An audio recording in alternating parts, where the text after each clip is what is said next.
Our next guest is a stand-up comedian who also has a podcast. You can find David Baker performing at Comedy Zone, at open mic nights and comedy events across our area. He's in the studio right now to talk about it. Welcome, glad you're here. Me too. Live fun, TV. huh? This is great. Anything can happen. I know.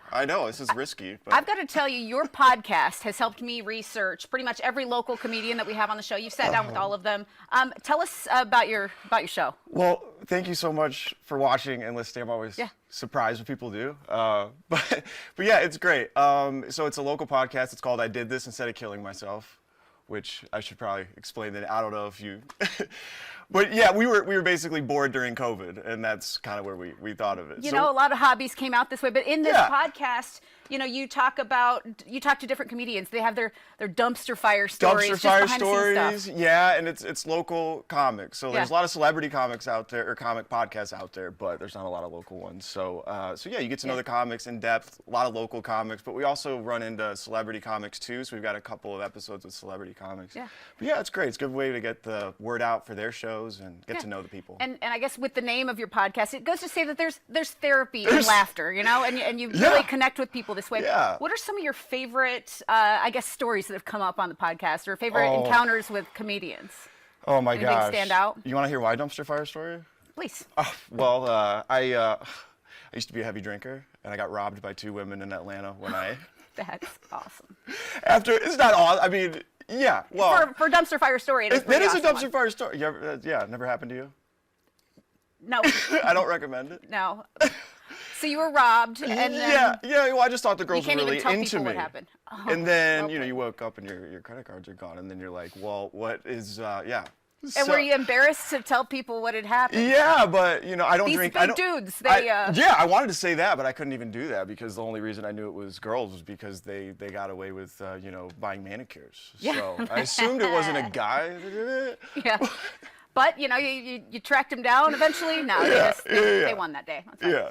Well, there's something, you love interacting with people, hearing these stories. Is there something different about the way a comedian's brain works? Something that makes them such interesting people to know, right? Well, comedians like to be vulnerable, and they like to, I think good comics don't care sharing or being honest about stuff. Yeah. So, you want to kind of open up in a way that you wouldn't otherwise do. Well, that's what resonates, is when you're being yourself, when you're being so genuine, somebody's going to be drawn to that. Talk about your own comedy style. What types of things are funny to you? Oh, gosh. Well, some comics sit down and write jokes, and I've never been one to do that because whenever I try to think of something and write it down, it doesn't usually work. So it's usually about your own life or your own awkward like that, things that happen all the time. Yeah, horrible stuff. Yeah. But if you laugh at it, that's the therapy. Right. And I'm single, and like dating stuff really comes up a lot. That's gonna be a wealth of content. Yeah. I'm scared of women. And, well, women are terrified. Did you know that? I've heard that to be the case. I Very don't really intimidating. know what the deal is about it. But. Yeah, it's probably more nerve-wracking just talking to you than even being on TV. So. Well, it makes for good material. On stage and just talking to people. You're not from the South, correct? Where are you from? I'm from Michigan. Okay. Yeah. So what brought you to Greenville? What's your story there? So I have a day job in medical equipment sales. Okay. So that's what brought me here, my territory. I moved down here. And then I was doing that for a while. And then I just wanted a creative outlet to do something else. And I found that I was way more happy doing something creative that I loved. There you go. And then there's where the stand-up comedy comes in. And you shared a short clip of yourself on stage. You're talking about the most polarizing snack in the South. So let's play that. I like it here. There's some things I don't understand. Boiled peanuts. Do you like these? Dude, these are gross. Soggy nuts in a cup. What a concept. My buddy ordered these to the table when I first moved down here. I was like, dude, we gotta send these back. Somebody already sucked on these. So that's one of those things you can always laugh about the quirkiness of. Do you like boiled peanuts?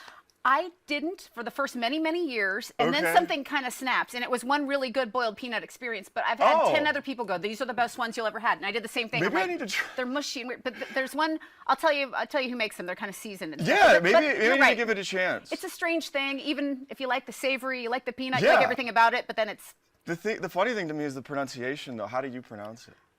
Boiled peanut. Yeah, I was saying it boiled. wrong. I say boiled, but people say boiled. Yeah, they're not Yeah. sure what you say, boiled. Well, any upcoming shows where you can tell the boiled peanut joke or anything else that you want people to look out for? Oh, well, so we have shows every week, so the best thing to do would be to follow us on social media. But we have a show every Monday at Coffee Underground at 7 o'clock, Okay. Wednesday at Radio Room at 8 o'clock, Comedy Zone at Thursday at 8 o'clock, and then Friday, Habiba's Mediterranean Restaurant at 9 o'clock. So every week you can catch us. Wonderful. So. I think a lot of people are going to want to see you and catch up with you. Maybe not. I think it went well. You think it went well? Yeah, very This is much. all right? All Yeah. right, cool. David Baker, thank you very much. So It was a much, pleasure to Margaret. have you. Yeah, absolutely. And people can follow David on social media or look for the podcast. I did this instead of killing myself. A lot of people are going to come looking for you now, David. Thank you. Thanks, Margaret.